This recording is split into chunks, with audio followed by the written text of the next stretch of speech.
Close your eyes, look deep in your soul, step outside yourself and let your mind go. Frozen eyes stare deep in your mind as you die. What's up, rockers and metalheads? Ammo here, and I'm joined with the Metal Elder. And this is your RMTV news update. Sad news, Framing Hanley fans, the band have decided to break up, but at least they're doing it on good terms. A snippet from the band's full statement reads, "There is nothing but love here, and I know in absolute certainty that we'll continue to be in each other's lives on a daily basis." In an interview with Loudwire, Slayer's Kerry King has said that the late Jeff Hanneman isn't physically playing on the band's next album.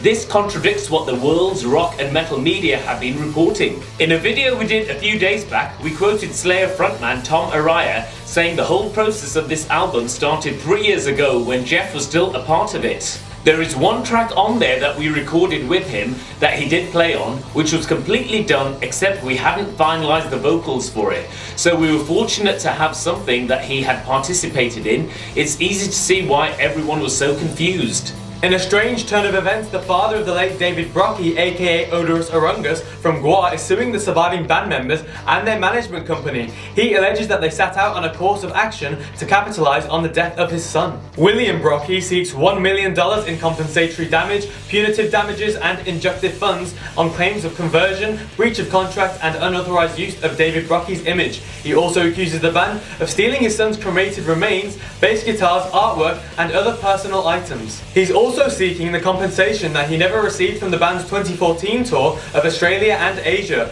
A crazy story. We'll keep you updated as info is released. Hold the phone, Gwar have responded to these accusations, denying the theft allegations and that they've acted in good faith to honour the wishes of their dear friends. The band also claimed they have the records to prove royalties were paid for the final leg of the tour. Gwar haven't yet seen the lawsuit papers. When they do, we'll let you know. Nick Menza has revealed that he did not return to Megadeth due to an unfair deal. A statement has been released by Nick's management which says that the drummer was at the stage of recording drums on 5 new Megadeth songs. When negotiating his terms in writing, Nick was offered an unfair deal. Then Dave Mustaine blocked his emails and changed his number and was subsequently shut out, as was band manager Ron Lafitte. I wonder what Chris Adler's negotiations were like. Behemoth fans, some potentially unsettling news. Frontman Nergal said in an interview at Inferno Festival that following the success of 2014's release of The Satanists, quote, "I'm not sure if it should be continued. I'm so happy with the record and the response and everything. Will there not be a follow-up?" Lamb of God's Randy Blythe has an upcoming photography exhibit in New York.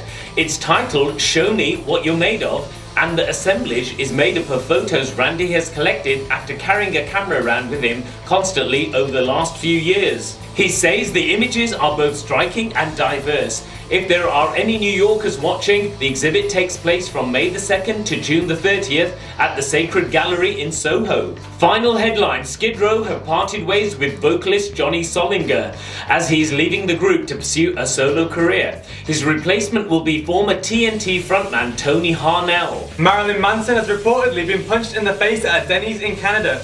That's pretty much all you need to know with that story. New singles and videos next, links to everything will be below. All Time Low have dropped a video of them performing at the top of the Empire State Building, which is pretty rad. Of Mice and Men have performed their awesome track You Make Me Sick at the famous Maida Vale Studios. It's a sick performance. Beartooth have released a video for In Between, harmonious melodies combined with some pretty heavy shit, and they're on a mountain. 21 Pilots have released a new single / video for Tear in My Heart. The band take a trip to the Orient for this one. Punk rockers, The Story So Far, have premiered new track Solo. Watch out, the art in this video moves really weirdly, made me a bit queasy.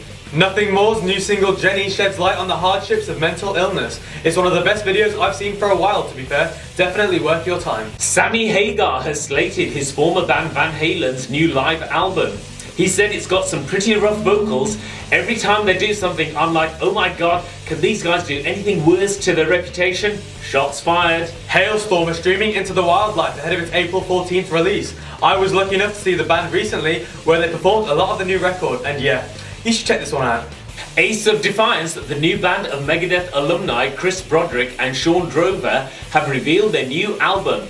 And it's not far away, and it's 100% pure heavy metal. Bloody good news. And that's it for today's news update. Don't forget to like, share with your friends, and subscribe. And check out our comedy/informative podcast, RMTV Argue About Everything, on iTunes or rockandmetaltv.com. Last episode we discussed why Gotham is the worst show on TV. Until next time, rock on!